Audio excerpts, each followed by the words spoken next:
في ناس كتير بتتكلم بتقول لما حد مثلا يجي يعمل اي حاجه يجي يقول لك لا يا عم ده مش هيعرف يعملها، ده ملوش فيها، ده الكلام ده كله.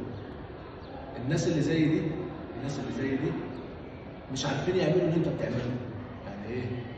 او جم يعملوه فشلوا، فمن اول مره ركبوا فشلوا مره وركبوا. فانت بتعمل الحاجه دي بتفشل مره واثنين وثلاثه وعشرة ونكمل. ليه بقى؟ الفشل لو انت ما فشلتش يبقى انت كده عارف ان انت ما انتش ناجح. الفشل اساس النجاح.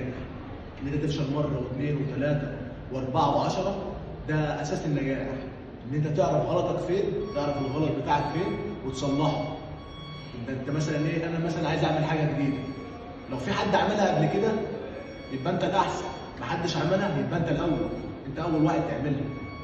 فاللي بيحبطك بيه ورا ظهرك خد كلامه، اعمل زي ما انا بعمل، خد كلامه الكلام بتاعه وخليه حافز بتاعك، الوقود بتاعك. تمام؟ زي الزيت والبنزين في العربيه كده. الزيت والبنزين، البنزين ده الوقود بتاعك اللي بيديك الدفعه والحماس والكلام ده كله، انما الزيت ده الكلام بتاعه اللي بيتحرق. واصل لك؟ فركز وما تشغلش بالك باي حد، وما تخليش في دماغك كلمه مستحيل. مفيش مستحيل. مستحيل دي كلمه انا بكرهها، يعني انا ضد هذا المنطق اصلا. في ناس كتير عملت حاجات احنا ما كناش نتوقعها. الناس، الراجل اللي طالع القمر ده، حد انت كنت تصدق ان في حد تطلع القمر؟ انما واحد طلع القمر، فانت هتعمل ايه اكتر من واحد طالع القمر؟ فاهمني؟ فانت اشتغل، واذا كنت بتعمل اي حاجه اعملها، ما تشغلش بالك بكلام اي حد.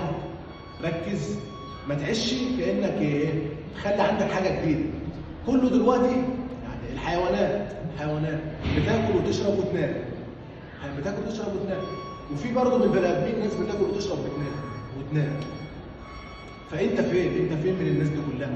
خلي عندك كيان، خلي عندك حاجه جديده ان انت تعملها، تخترع حاجه جديده، تبتكر حاجه جديده. كله دلوقتي بيعمل دلوقتي اي حد بيعمل اي حاجه. يعني ايه؟ توضيحا للكلام برضه، ما تحاولش تمشي على اثار حد قبل كده. اصنع لنفسك طريق تاني واطلع. الكلام برضه، ما تحاولش تمشي على اثار حد قبل كده. اصنع لنفسك طريق تاني واطلع السلم واحده واحده، بلاش تنط السلم. اطلع السلم واحده واحده، اللي بينط السلم بيقع على دماغه وبيقع على رقبته بيتكسر. اطلع السلم واحده واحده، ركز واشتغل وخلي عندك اخلاص. ما تبقاش منافق ولا الكلام ده كله، ابعد الكلام ده كله عنك. ركز على هدفك، ما تشغلش بالك باي حد. اي حد يقول لك كلمه وحشه ما تشغلش بالك بيه. هو مش عارف يعمل اللي انت بتعمله، او حاقد على اللي انت بتعمله. فركز، وان شاء الله ربنا يكرمني ويكرمكم، وباذن الله اقدر افيدكم على قد ما اقدر. ولما تنساش لو الفيديو عجبك تعمل سبسكرايب للقناه وتدوس لايك عشان يوصل لك كل جديد، وفعل زر الجرس. السلام عليكم.